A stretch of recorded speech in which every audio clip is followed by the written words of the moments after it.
it itching? There's oppression.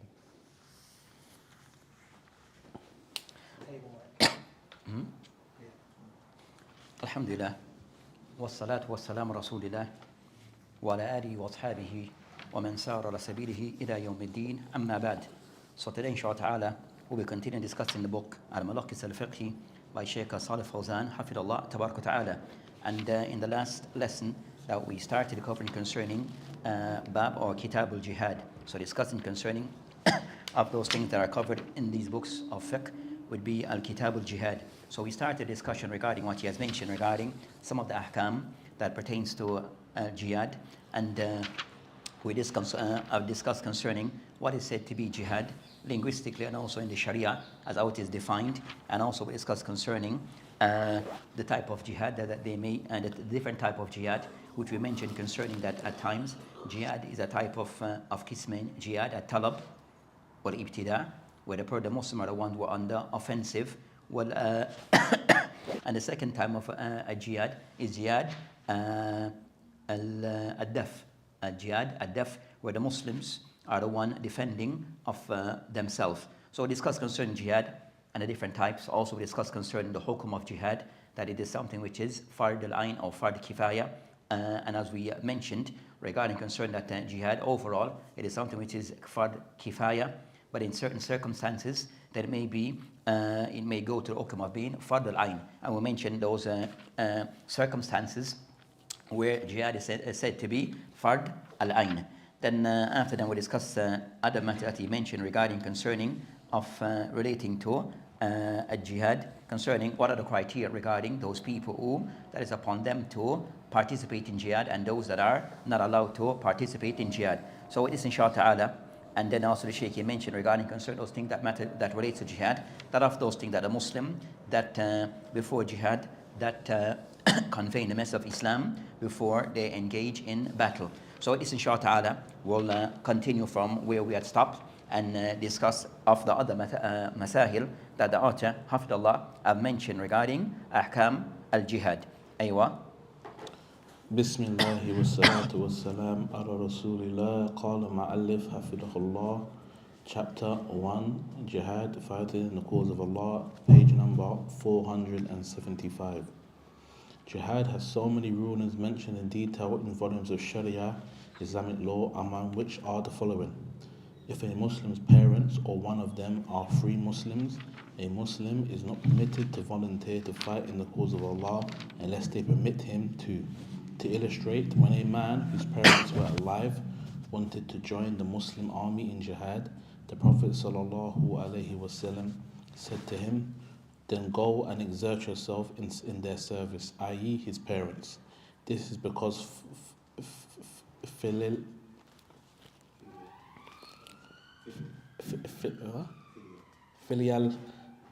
piety is an individual duty in Islam, whereas jihad is a collective duty, and an individual duty is considered worthier of fulfillment than a collective one. Aywa, so the author Hafidullah that after that in continue discussing of those ahkam that relates to al-jihad, as he mentioned, al-jihad ahkam mufassala mawjuda fi kutub al-mutawwala. So of those things that he kind of somewhat mentioned, that after discussing some of those points that relates to jihad, that he mentioned regarding concerning the ahkam of jihad, that you find that there are books that goes into more details regarding al-jihad. And we mentioned regarding concerning the books of the ulama regarding that have written regarding jihad. Of those books that they mention jihad concerning al-hath ala jihad, where of those who take the approach of mention the virtues of jihad and also the encouragement to participate in jihad. So those books that they kind of somewhat encourage more regarding al-jihad.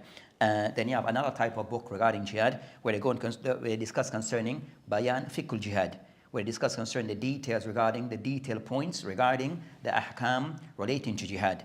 So you have those type of books. As we mentioned, that of those books that goes into detail of those books of the ulama of old, that we should use as a main reference regarding the books of the ulama of old, that a book that is specific on this topic that is called Al-Injad fi Abwab al-Jihad.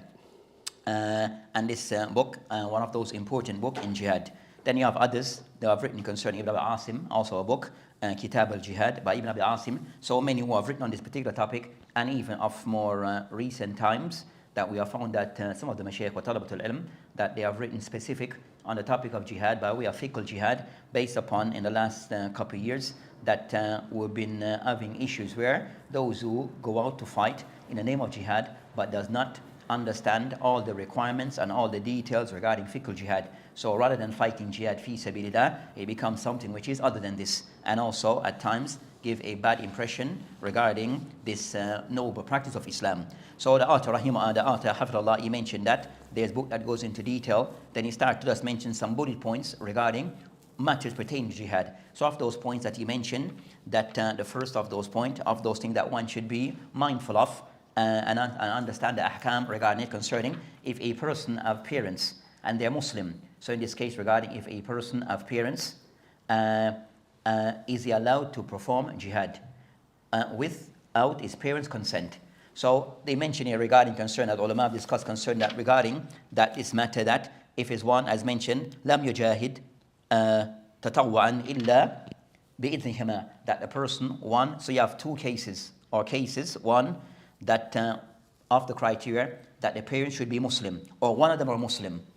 So the person that if he has both parents are Muslims, or one of his parents are Muslim, then he needs to get permission from them regarding jihad. But it's the case where the jihad is tatawwa. So if it's a non-compulsory jihad that is volunteering his service to be a part of it, so it's not compulsory upon him, then in that case where it is for the Muslim fard kifaya, but it is not wajib upon him, then in that case he must get the permission from his parents. And he mentioned concerning the Shaykh, he mentioned you have many adillah that is mentioned by the ulama, but amongst those adillah where the Prophet of Islam mentioned concerning fihima falyujahid, where the Prophet of Islam asked the person, did you seek permission from your parents? He said no. Then he told him to know, you need to get their permission. So that's concerning cases where jihad is not fard al-ain, but it is fard kifaya, or fard, it is doing a tatawwa from his side.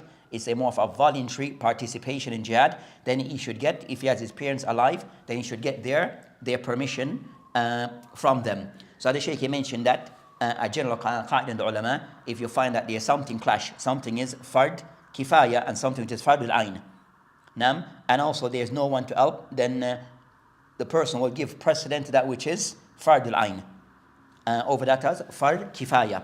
So regarding jihad, it is fard al-ain, fard kifaya. As for one looking after and caring for one's parents, then this is fard ain. This is fard al-ain. And even more so, if there's no one else there regarding other siblings, then the person must get their permission. That's concerning in the scenario concerning cases where that jihad upon a person, it is tatawwa, voluntary jihad, in a legitimate jihad, and also so that's concerning that case. Then another scenario regarding that, if jihad is fard al-ain upon him, if jihad is fard al-ain upon that individual, then in that circumstance, he does not need his parents' consent, because it is fard al-ain. So it's something that he has to go forth in, so it does not need his parents' condition. And the ulama rahimahullah, they have mentioned regarding concerning this matter, that it is stated concerning Ibn Rushd of the A'immat al-Malikiyya called Amatul Fuqaha Muttafiqun, that the bulk of the fuqaha, that they're in agreement ala anna man min shart hadhihi farida, concerned of the condition of this farida, meaning jihad fard kifaya. In the case of fard kifaya, idhn abawain, that a person should get, the person needs to get his parents permission. Then I mention illa an takuna alayhi fard al-ain, except in the case where it is fard al-ain. So from Ibn Rushd rahimahullah statement, he shows regarding that in the case where it is fard kifaya, or it is not compulsory upon a person, then it needs his parents' permission, with those parents being Muslim or one of them being Muslim. And the second scenario regarding if it is fard al-ain upon him, he does not need his parents' consent. And that's also from Ibn Hubayra, one of the ulama of the Hanabila. He mentioned وَاتَّفَقُوا عَلَى أَنَّ مَنْ لَمْ يَتَعَيَّنْ عَلَيْهِ jihad, that is agreed upon regarding the one who it is not compulsory upon him regarding jihad, فَإِنَّهُ لَا يُخْرِجْ إِلَّا بِإِذْنِ أَبَوَيْهِ, that he should not go out except with the permission of his parents. إِذَا كَانَ حَيَّانْ مُسْلِمَيْن, that if they are both of them are alive and they are both Muslims. So that's concerning the matter of the Shaykh that giving more clarity on this particular topic where if it is fard ayn upon the person, then he does not need his parents' consent, but it is jihad tatawu upon him, then he is required to have his parents' consent. Aywa. The ruler or the one in authority must appoint the commanders of the army, and he is permitted to give anyone he selects from the spoils if this serves the cause of jihad. Then he is to divide the rest of the booty among all the soldiers. Okay, so the second point that the author here, Hafidullah, he mentioned regarding al-Imam, concerning that a person is the head of the state. So the person who is the head of the state, that he's the one who's overall in charge, but also he should appoint and yu'ayyin al-qada lil-juyush, that also for the head of state, also that he should appoint concerning, we said, military commanders. They refer to them as generals, but he should appoint concerning military generals regarding this particular matter, and they will be the one to lead on concerning matters relating jihad. And also in that matter that these generals should also be aware of regarding concerning ghanima. So either with the advice of the ulama or consultation of the ulama, that regarding concerning if there's a type of jihad, of those things to be considered and to be mindful of regarding if there's ghanima, if there's any form of war booty, how it is to be distributed. So Sharia have given certain guidelines regarding how ghanima is to be distributed and those things to be discussed. Before we go into this, our next matter regarding the imam, that hukum idn al-imam, that regarding concerning is it a must that one needs the consent, the permission of the imam, the head of state, those in authority, the head of state, in going out for jihad. So the ulama have mentioned regarding concerns, so you'll find that this particular topic, it kind of somewhat whether regarding need, is one required to have the consent of the head of state regarding jihad. This also topic, it falls into one that in the books of fiqh is covered, and also in the books of aqidah. So you find that this particular topic, that it will somewhat cross over into the science concerning ilm al-haqidah and also matters relating to fiqh. But ilm al-haqidah regarding that, they kind of somewhat stress the point regarding that isn't the imam regarding jihad. So I've mentioned by Ibn, the ulama have mentioned regarding that al-jihad, Ibn Qudam rahimahullah mentioned, wal-amr al-jihad, as for the matter pertaining to jihad, mawkula ila al-imam, that is somewhat, it is the responsibility of the imam. So regarding concerning jihad, and more so so jihad concerning at-talab, where the Muslims are the one who are on the offensive, they need to have the imam in place. They need to have an imam in place. So that's concerning, so the general thing concerning the matter regarding that, jihad required to have someone who said to be the persons in charge. That person will be the imam, then the generals that he have put in place. So that's concerning that particular matter. And also said the imam is not per se the imam of the masjid. The imam in this context regarding concerning what is meant by the imam is not the shaykh al-alama. He should have whatever title of ilm. That doesn't make him the one who is to give that command regarding people going out and fight. So it could be the shaykh of the highest level.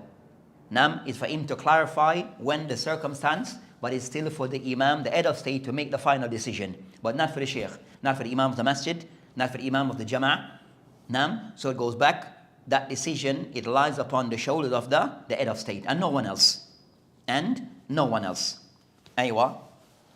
It is impermissible to kill a child, a woman, a monk, an old man, a man infected with a chronic disease, or a blind man, as long as they do not fight against Muslims or incite others to do so. When captured, those people become slaves to Muslims. The Prophet ﷺ used to have such people as slaves when he captured them. So the third point, the author, Hafidullah, that I've mentioned regarding لا يجوز قتل الصبي ولا إمرأة والراهب وشيخ فان. So regarding concerning Islam, also regarding jihad, that also you have certain guidelines, certain type of protocols that are to be followed regarding jihad. So of those things regarding those whom you are not allowed to kill. So regarding concern those people, they said non-combatants. So regarding concern the general people who fall into that, the people are not to be said not to be harmed in general, would include concerning that sabi, children, women, monks, like people of that type of status, old, very old men, also people who are married, people who are ama. So those group of people are generally not to be armed unless they are doing things that are directly involved in the fighting. So if they themselves are involved, then they become combatants. Or they are directly assisting, then they become a part of this, of the battle. But in a general rule is that they're not to be armed. They're not to be armed. So for example, if there was like an older man who's a doctor and he's not on the front line with the troops, but he's there giving medical assistance, would he be seen as somebody who's directly involved and he could be somebody who can be armed? And I go back to and say, Allahu Alam. Allahu Alam. That may go back to that regarding those cases, regarding, as you mentioned, that case of a person that is not in the front line, that type of case. No, but he's... No, there's people that they're called medics. I'm saying, you have medics of two types. They have to be in the field. And you say, Everybody have arms. I'm saying, so you have two types of the medics who say, of those type of cases, you have a kind of the medics who are actually, they are on the front line. But some of them, they may not carry weapon. But their job is mainly to kind of somewhat to assist those who are. Then those ones, you have different rules regarding them.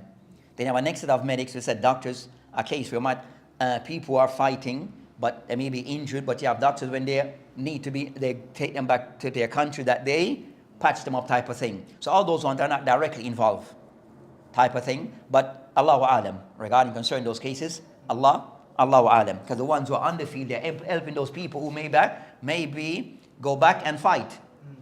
The medics who are, even though they themselves are not involved, but they're aiding people who they may give them this type of treatment, then the person immediately goes back into the field. So Allahu Alam. Allahu Alam. But something to be looked into. Something to be looked into. Because they also have IT technicians, radio technicians. Yes, all those things now with the situation now today we're concerned in that war, that's a bulk of it is done with people who are far away. You understand? Because everything now you have drones, Allah understand, you understand? So you have drones, planes that are manned, pilots without anyone. You understand? So you have technicians. So those ones that they are directly involved, even though they may not be on the battle, it could be in a completely different country. But because they are manning the drones and the planes, then they're directly involved, which is to, you understand, to arm as they see their enemies. So they are directly involved. Aywa.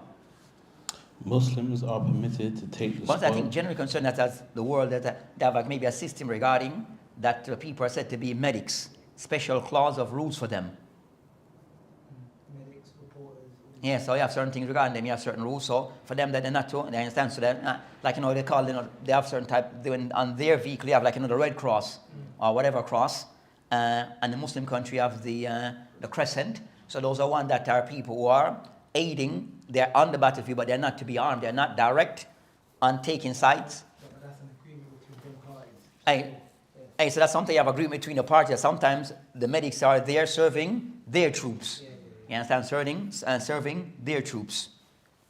So that's Allah, those cases to be looked at. Aywa. But also the general thing concerns of certain group of people that Islam. So with battle is not Islam there to destroy everyone and to kill everyone. That's not the case. So as we mentioned, for the Muslim to be mindful of regarding that killing of, who said that children, women who are not monks, old men, ill, and the likes, then those people are protected. Those people are to be protected in battle, as long as they are not involved directly in the battle. Aywa.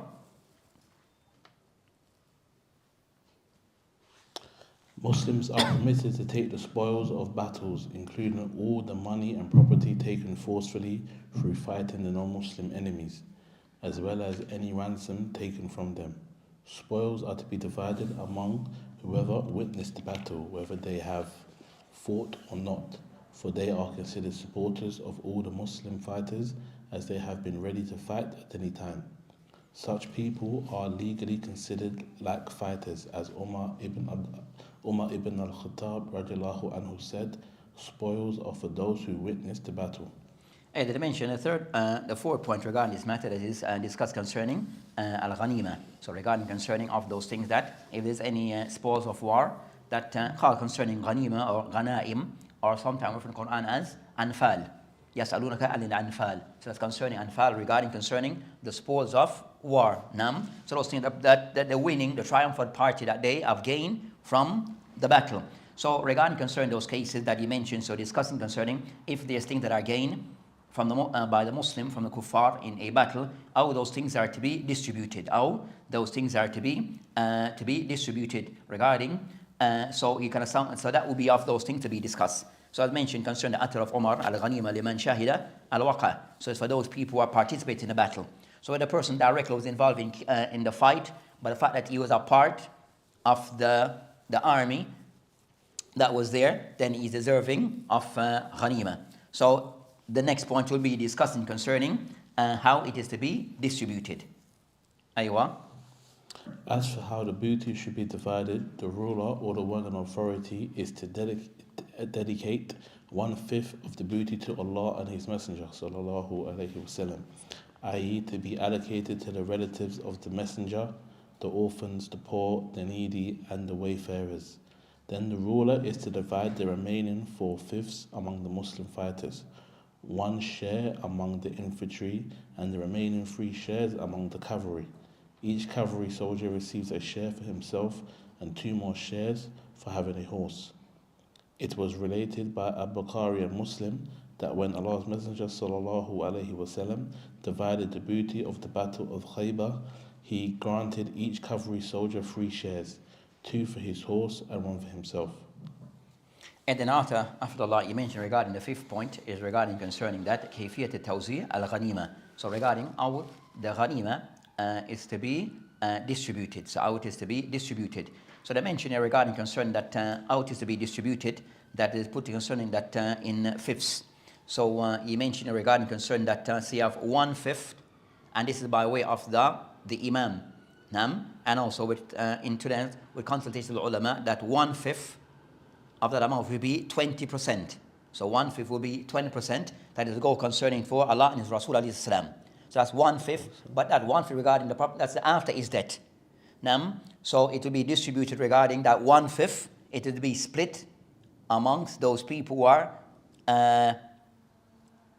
certain of the concerning that is Quraba. Certain people are the family of the Prophet Islam, and those are Bani Muttalib wa Bani Hashim. So they are the Quraba, they are the Prophet Islam family members. So they are deserving from this 1/5 from this portion. They are deserving a portion from it. Also, we are including that portion regarding Yatama wal Fuqara, those who are the Muslims who are the orphans of people who are themselves also poor. They're not from the orphans of the wealthy. So orphans from certain of those who are of the poor, and also the Fuqara, Masakin, wa Abna as-Sabil, and those who are the travelers. So these are the ones that they are deserving, they will get from this 1/5. They are the ones who will get from this portion. So those are the, which will be concerning the Prophet Islam family, the Yatama, the orphans, the Fuqara, Masakin, wa Abna as-Sabil. They get from this 1/5. Then the next remaining would be 80%.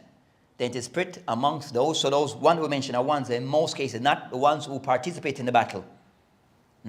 So the other ones will be the ones concerning those who are involved in the battle. It will be shared, 80% to be shared amongst them.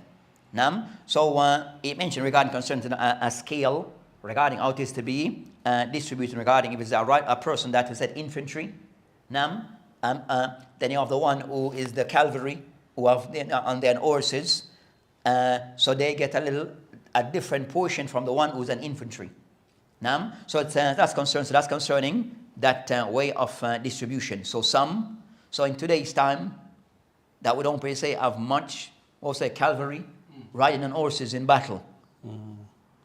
So we have more concerning people driving jeeps.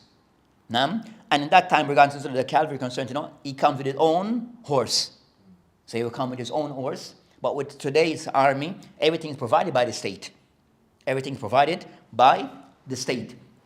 But there's a system where it will be distributed amongst them with taking into consideration the new system that we have today. Then it mentioned regarding, that's concerning the distribution. That's the general distribution. So it will be put concerning al-ghanima. is in two parts.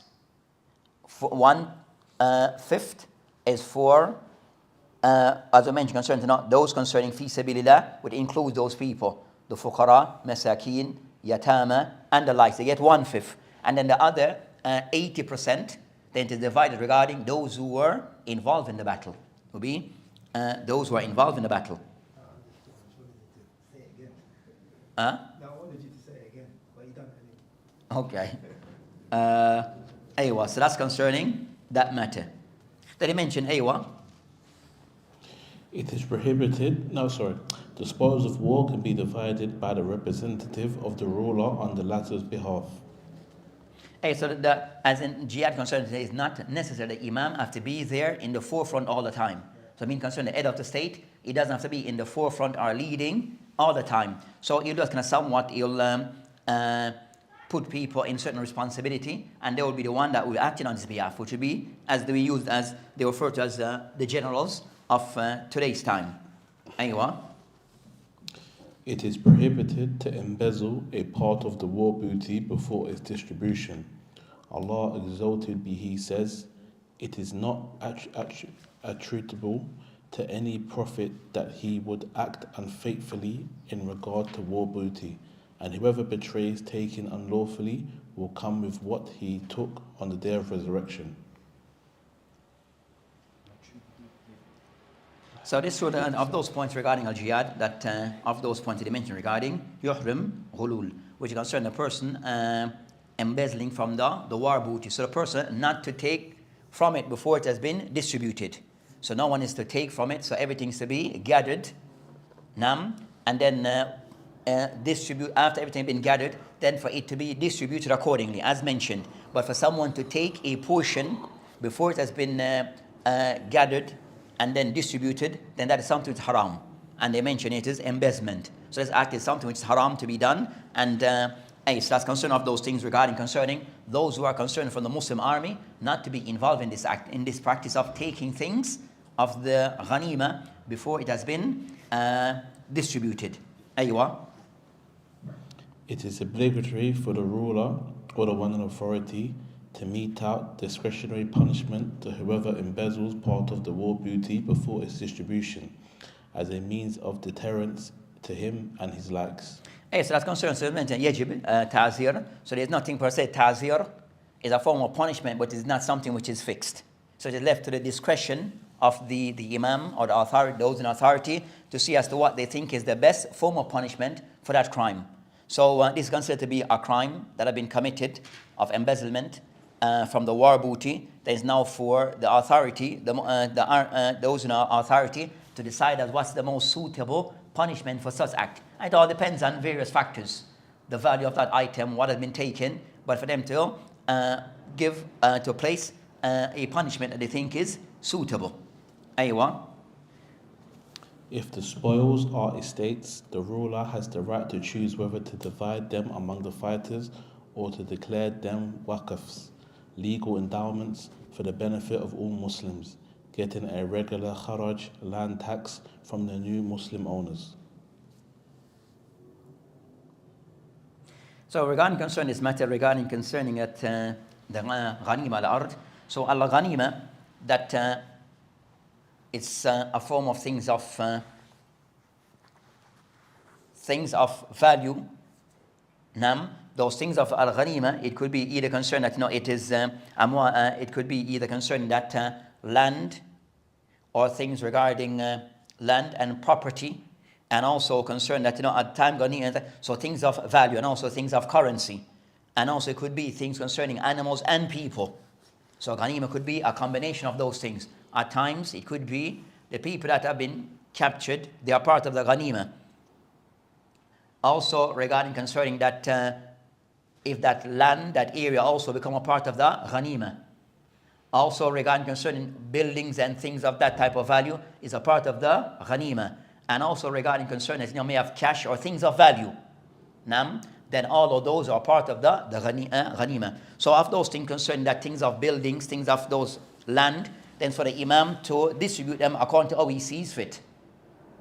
Amongst, then as for things regarding concerning the wealth, also that those things, then the Imam has to see as to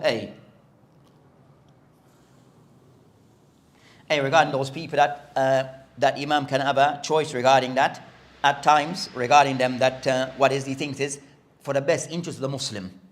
So see, regarding concerning certain things, what's the best interest for the Muslim. So at times regarding the people who are captured, he can release them, or at times he can be used that they call slaves, or used as so is for him to see as to what is the best decision regarding how they are to be treated. But those decisions go back to the Imam with consultation with the ulama. Aywa. The property left by the disbelievers when terrified by Muslims, the property of an heirless person, and a fifth of 1/5 of the whole booty, the share of Allah's Messenger sallallahu alaihi wasallam, are considered fay, spoils gained without fighting or war, allocated for the benefit of the Muslims. So that's concerning al-fay. So you have concerning of those wealth that has gain from the Muslim, that one is called ghanima, that we've been discussing. So ghanima, when actual fighting have occurred, but the Muslim was victorious. Then my next case regarding concerned, or a case where they know the Muslim coming and they decide just to leave everything and no fighting. So when you arrive, there was no one there, but they left everything behind. So that's concerning fay, because there was no battle that took place. No battle. Where they mention al-fay ukhida min mal al-kuffar bihaq min ghayr qital. So the Muslim taking rightfully the wealth of the kuffar without any fighting. Without any fighting. So they mention that concerning fay is of those three criteria. That concerns ma ukhida min mal. What the Muslim mal al-kuffar is the Muslim who have gained the wealth of the kuffar bihaqqin, in a rightful way, where they, you understand, they have left it for the Muslim. So it wasn't by the Muslim stealing. It's a time of fighting, and they kind of somewhat, they didn't fight, instead they flee. So you gain it under that circumstance, which is a right min ghayr qital, without any fighting occurring, because they fled. So that's concerning, they call al-fay. So it's the wealth that they left behind, that the Muslim have somewhat have gained, and there was no fighting that was involved. That is called al-fay. So that's concerning that particular wealth. That wealth that I mentioned here, that for the Imam again concern, is not used for the benefit of the general Muslim, to be used for the benefit of the Baytul Mal, to be used in the Baytul Mal. Aywa. It is permissible for the ruler to agree to a truce with the disbelievers to stop fighting for a specific period if this serves the interest of Muslims, and only when it is permissible to delay jihad due to the weakness of Muslims. The Prophet ﷺ agreed to a peace treaty with the disbelievers of Mecca at al-Hudaybiyah peace treaty, and made a peace treaty with the Jews in Medina. However, it is impermissible for the ruler to agree to a truce with the disbelievers when the Muslims are strong and able to fight.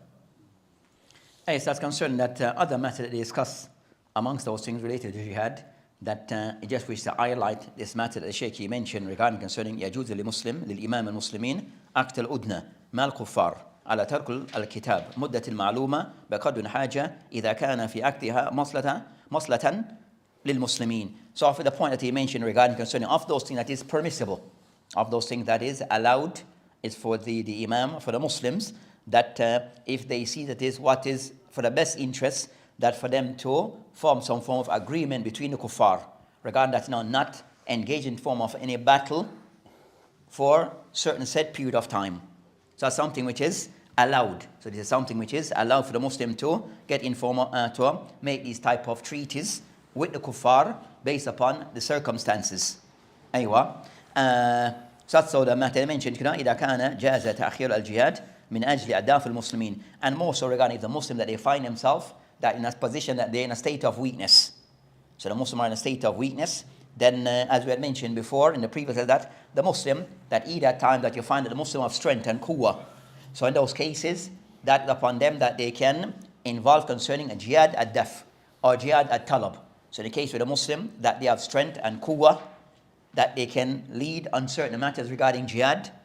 Then you have a second scenario, the Muslim, that they are in them daf, that they are very weak. They can barely defend themselves. So in that case, they can somewhat they not to they can stay away from battling others. Stay away from getting any form of war with others, because they are not able to defend themselves properly. They know that if they were to do so, they will be under the lower hand. Then you have the third scenario regarding the Muslim, that they are mutawassit. They have some strength that they can defend themselves to a degree, but that they said they're not a superpower. So in that scenario, that jihad at talab, they're not to engage in jihad at talab because they are not of a superpower. But jihad at daf, then they have all right to do so. In the state of the case concerning ad-daf shadid, then even if they're that, they tried us to avoid getting into battles with others. So in those cases, they might go to al-hudna, they might go to taking on these type of treaties based upon their circumstance, which is that of ad-daf. Aywa. If the ruler fears that the disbelievers may breach the truce, he is permitted to terminate the truce, provided that he informs them thereof before fighting. Allah exalted be He says, if you have reason to fear from a people betrayal, throw their treaty back to them, putting you on equal terms. Indeed, Allah does not like traitors. Surah Al-Anfal, ayat 58. Thus, Allah commanded the Prophet ﷺ to inform the disbelievers of his termination of the truce. Hey, so that's this 11th point that he mentioned regarding concern that he mentioned regarding concerning فَإِذَا خَافَ الْإِمَامِ, that also in case concerning that if you fear regarding that the kuffar, those that that they may not fulfill their covenant, or the Muslim, that the Muslim can break it, but also the Muslim wish to break it, they can break it, but inform them. So kind of somewhat it can be broken, this truce or agreement that a Muslim, that it can be broken, but the Muslim would inform them. So that's concerning of those things. So the Muslim kind of somewhat can break these agreement, but also they should inform the other party that they are not upholding that agreement they had with them before. Aywa. So should the Muslim can something that they owe to their words, and if they need to break it, then also they should make this clear. The Muslim, they should owe to their terms and agreement, but if they need to break those agreement, then at least they should inform the other side, the other party. Aywa. It is permissible for the ruler to agree to a covenant of protection with the people of the scripture, i.e. Christians and the Jews, and the Magi, granting them freedom of religion, provided that they give the jizya. Is that Magi or Majus? This is Magi here. Majus? Majus? Magi? I don't know, Magi. So Majus, so the people are fire worshippers. Majus, those who worship fire. Aywa. Provided they give the jizya and adhere to the Islamic laws. Allah exalted be He says, fight those who do not believe in Allah or in the last day, and who do not consider unlawful what Allah and His Messenger have made unlawful, and who do not adopt the religion of truth, i.e. Islam, from those who were given the scripture. Fight until they give the jizya willingly while they are humbled. Surah At-Tawbah, ayat number 29. The money taken from the dhimmis once a year as jizya while they are humbled is to allow them to stay in Islamic state without fighting them. And then the next point that the author Hafidullah he discussed concerning Yajud Imam, concerning that Hafidullah matter regarding al-jizya.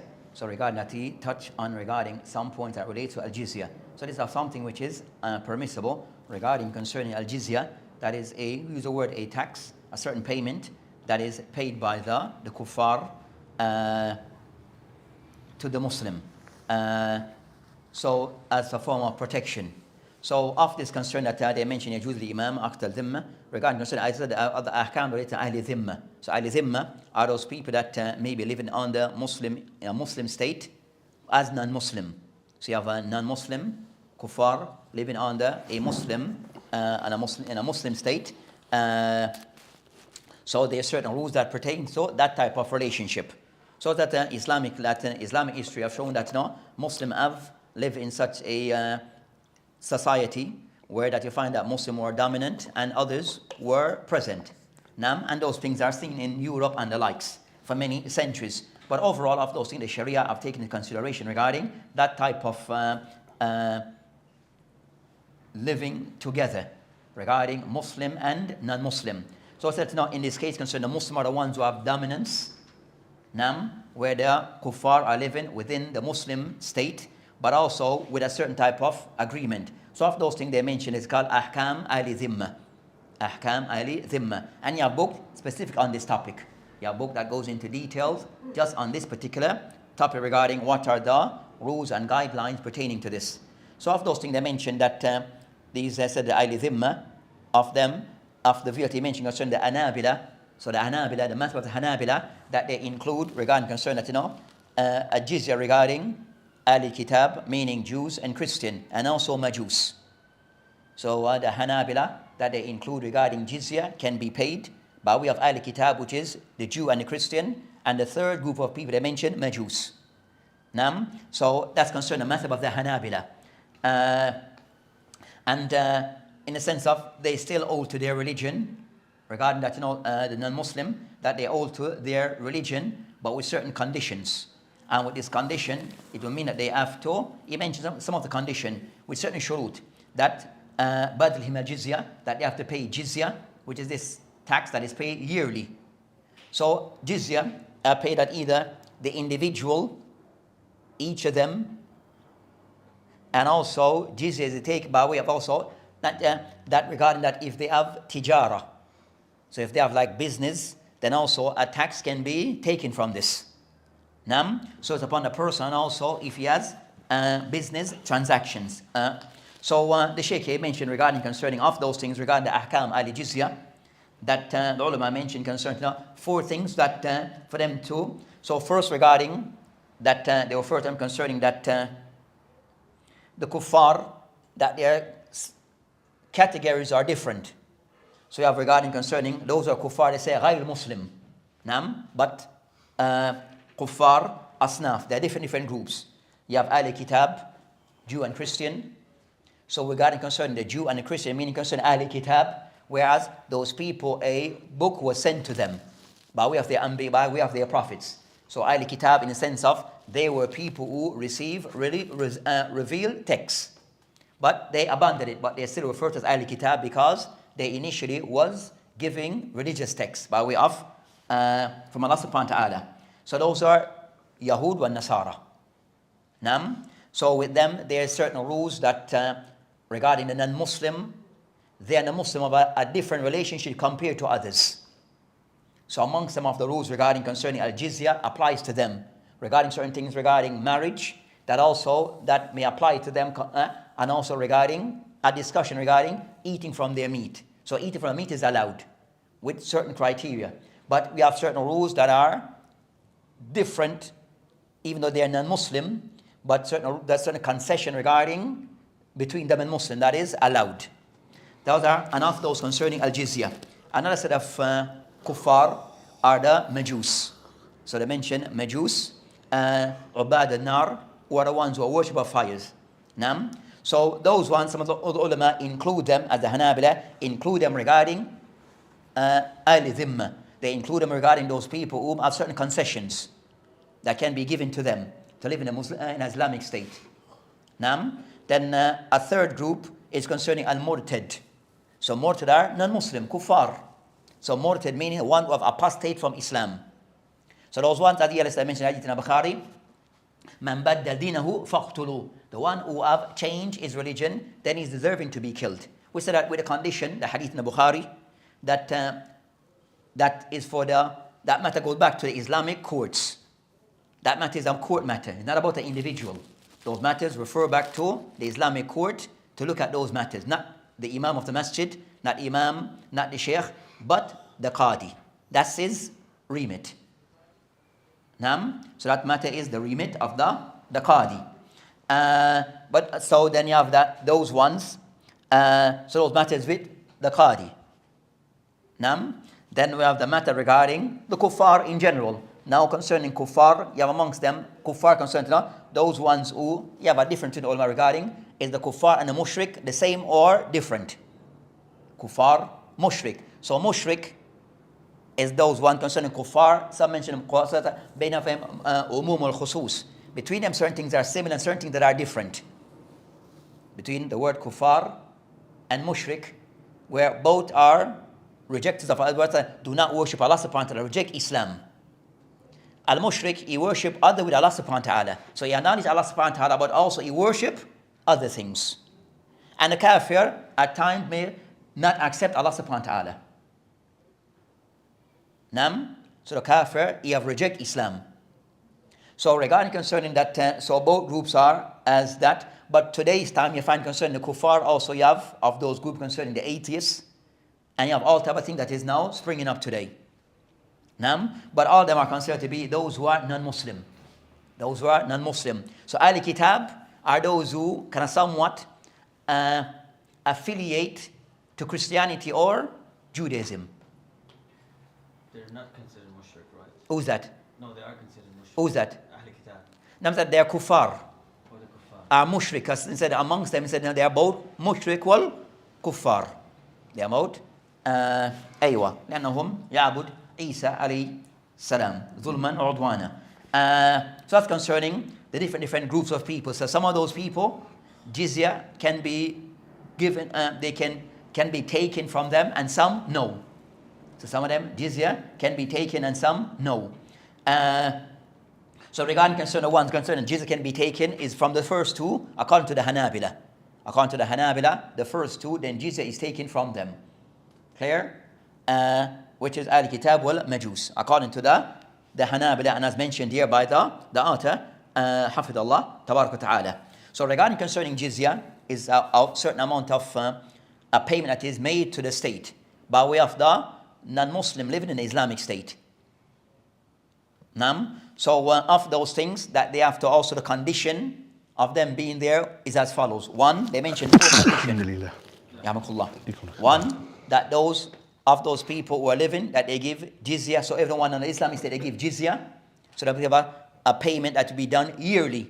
And that's for the hakim to make that decision as to the amount.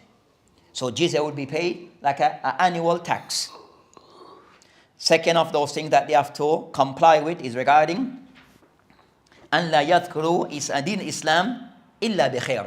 That they are not allowed to mention Islam except in a good way. So they are not allowed to speak openly, speak ill about Islam. They are not allowed. So the non-Muslim in the Islamic state, on this kind of the criteria, they are not allowed to bash Islam and to verbally and to attack Islam. They speak good and not to attack Islam. That's of the rules of the people of fall into that category. The third of those of the conditions that rules that they should comply with is regarding أن لا يفعلوا ما فيه ضر على المسلمين. That they are not to do anything that will be harmful to the Muslim. So not to be engaged in things that will be harmful to the Muslim. So they should generally consider have respect for the Muslims and not do things that will be harmful to the Muslim, and even more so to the state. That's the I'm going to reach the third. The fourth of those things that should be in place. لا أن يجري عليهم أحكام Islam. Also, if they're in the Islamic state, then the rules of Islam apply to them. Certain rules of Islam apply. So regarding ibadat, doesn't apply to them. So for example, ibadat does not apply to them regarding salat, siyam, hajj. Those ibadat does not apply to them because of the criteria. They have to be Muslim. But regarding concerning certain things of the mu'amalat, general mu'amalat, it applies to them. So regarding that, if they steal, then hudud. Zina also, they cannot be practicing these things, drinking khamr openly. So the rules of Islam, the general rules concerning outdoor, regarding concern for the society, well-being of society, it applies to them. It also, it applies to them. So they have to respect the rules as they are. A slight discussion slide of the thing that they discuss, and books have discussed regarding that in the Islamic society, that they have places of their worship. The places of their worship, what they have of old remain, but nothing new. Clear? So what of old, it can remain, but nothing new. Aywa. Old stuff, you understand? So the Muslims, for example, come to the place, or and they have already certain things already established as place of worship, then those things remain because they're already established. But after anything after, no. That should be the rule. Can it be removed from the state by the state and placed somewhere else? The state can make those decisions. You understand? That you might find that in certain places, like for example in Turkey, before that you find that certain place that certain things was changed. You understand? So for the state can make those calls, but the main thing concerning that anything new, then there's a different rule. We can establish in new places, then that's different. Shouldn't be the case. Can they renovate? If something is old and need renovation, repairs, then that because already could be done. Nam? Yeah, they can still use them. They can still use them. So regarding concerns, know that the places that are very sacred, that none of those things should be in, concerning Hijaz. Nam? But I said no, things are already been established, that when the Muslim arrive, they're already there, then those things are kept. But nothing new come after. Clear? واضح؟ طيب ماشي. Can't you? So that's supposed to be the rule. Right, that's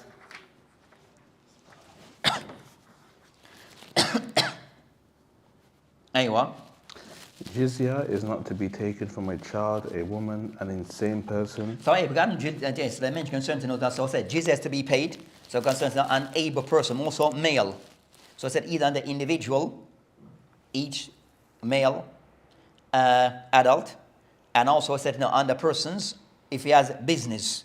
So for example, the Muslim country, that's a Muslim country, that the Kuffar want to do business in that country, because that's the Muslim that we pay what? Zakat. So our contribution regarding concerns, contribution of our wealth is by way of zakat. Not by way of tax.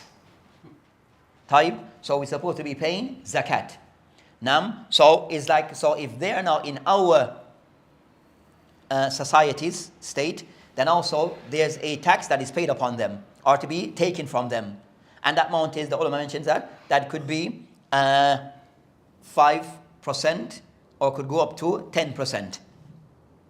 So it could be to 5 to 10% that is taken from them for doing business in the Muslim society. So they are not per se exempt from not paying any form of tax. Clear? Aywa. Because we, the Muslim, have to contribute by way of zakat. So their contribution by way of jizya. Do you know if it's still in practice today? Because I was told in Marat, in those countries, they don't tax. I don't mention names of. No. That's that. Because you have over 60 countries came to be Islamic states. Yeah. You understand? It wouldn't be surprising that you understand? Is it in practice today? Allahu alam.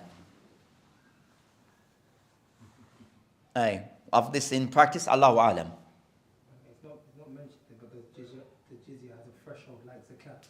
Is there a threshold? It'll go by, so the threshold will be above that. The most said between 5 to 10%. Of just wealth though. Concern said, so say you have the individual who pays. Then you have the person who have now business, commercial stuff. Then that the amount is between could go to, they mentioned it's a harbi, 10% if it's a normal person, غير عربي, the harbi person in Batlan, that's 5%. So that's what they work with. 5 or 10% of whatever they have. That's what I mean. To me, like with zakat, there's a specific threshold. And so they have to go a threshold, and so all those things will be, you understand, yeah. Once we reach that threshold. So I go back to the state, yeah. So those things, yeah, but so as a general rule, because it didn't go into details, a general rule, that they will also pay, the jizya will include two things, on the individual and also on things owned, as commercial stuff, as a general rule. Aywa? What's the evidence that they can't build a new place of worship? I didn't want to say that. That's said the ijma about this. Oh, Aye. it's still less than Western taxes. Aim to that, alhamdulillah for us. But as I it varies with them, isn't it? From one place, from one country, it varies. You You understand? Both said no. Because said our Sharia is more detailed in certain things. So our Sharia is more detailed regarding, I said no, the relation between Muslim and non-Muslim, whether they're in the state or outside of the state, and even concerning things of their ibadah regarding what is allowed in the Muslim society, which is Islam should be the dominant one, right? And not also to, so they can, because Islam cannot force them, but you can with certain guidelines. Just as even in this country, they have guidelines for us. They still have guidelines. So to open new places, you still have to get some form of permission. You know, establish like a purpose-built masjid, you still have to seek, get permission. Then you have to pay, as even as concerned it as a charity, you still have to pay a charity tax. And you have people who are the trustees who are responsible if anything happened, then they're the ones responsible. And also you have general rules regarding, you understand, what you are allowed and what you understand. They still have some form of things criteria. They still have certain criteria that are there. Aywa, you can't call the adhan out publicly. You have to have special exemption. Aywa. So long as the dhimmis give the jizya, it is obligatory for the ruler to accept it, not to fight them, and to defend them against attackers. Allah exalted be He says, until they give the jizya. Surah At-Tawbah, ayat number 29. Thus Allah made their payment of jizya a reason for not fighting them. The Prophet ﷺ said, ask them for jizya, and if they agree, then accept it from them and stop fighting them. Allah knows best. As after you mentioned of those things that the Muslim should and concern, if they give jizya, then they are protected. If they give jizya, that they are protected. So the general rules regarding concern, fasalahum al-jizya. So of the things regarding, ask them for jizya, فَإِنْ أَجَابُوكَ, then if they give it, then alhamdulillah. Then there's no fighting. But if not, then you take it, then they can then see as to what's the next step to be taken. But if they respond, if they give the jizya, then give them protection. Aywa. It is permissible for the ruler to grant a disbelieving individual protection even from Muslims as long as he causes no harm to Muslims. For Allah exalted be He says, and if any of the polytheists seek your protection, then grant him protection so that he may hear the words of Allah, i.e. the Quran. Then deliver him to his place of safety. Surah At-Tawbah, ayat number 6. So there's also concern, this matter regarding concern is not giving protection for the kuffar, that even concerns every Muslim have that right. They can give an individual kafir that right. So to be honest, so each Muslim, that if he gives protection to another non-Muslim in the Islamic state, then this is to be honored. So it's not just something that lies on the state, but also the individual Muslim also he has that right. Aywa. It is also where that person, if you give him that protection, another Muslim cannot per se violate that person or do him harm. So even though it is from you, but everyone else, the Muslim also, ever the Muslim, have to respect that. So that's aywa.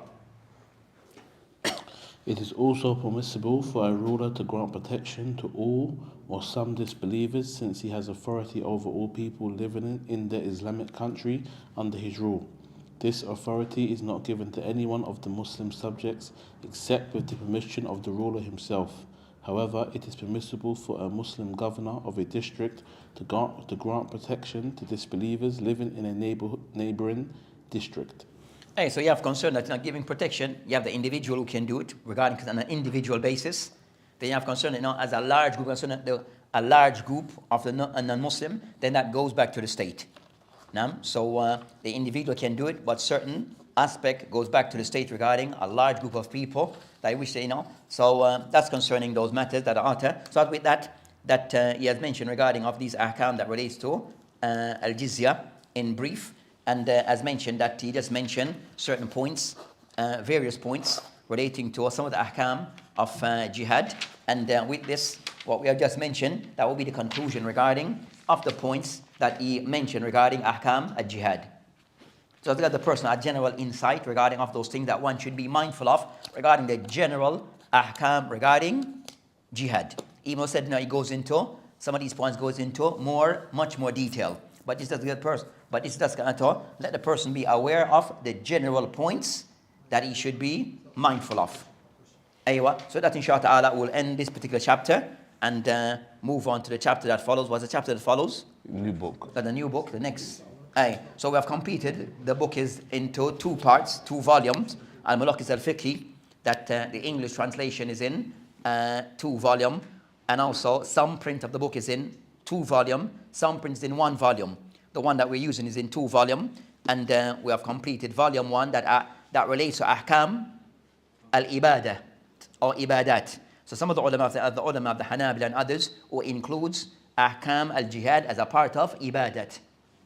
So that's the first section, and what comes next will be concerning matters relating to ahkam al-biyu wal ahkam al-usra and the likes.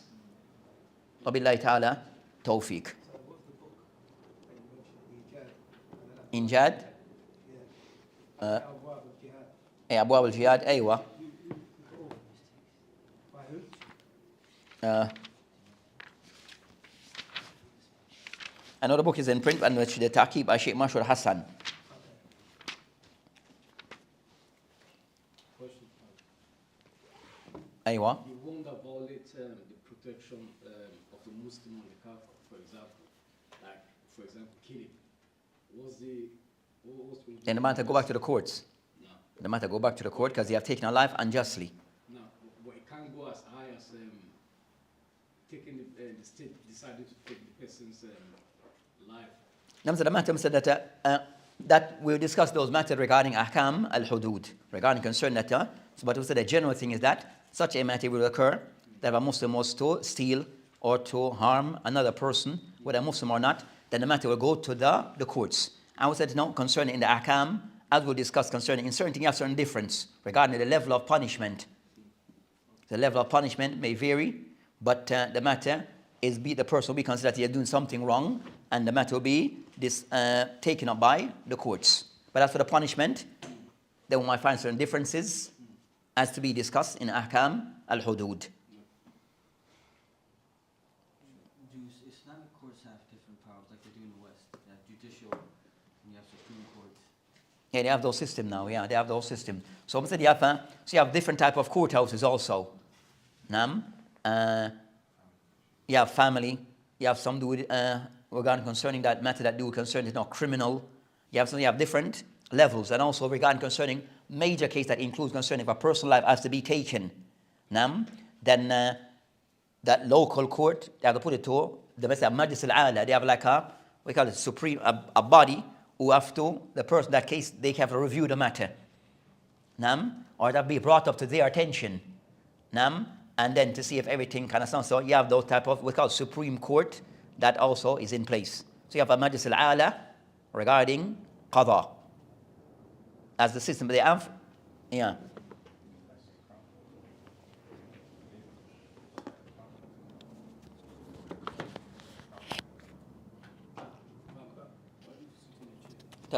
So that's it, inshallah.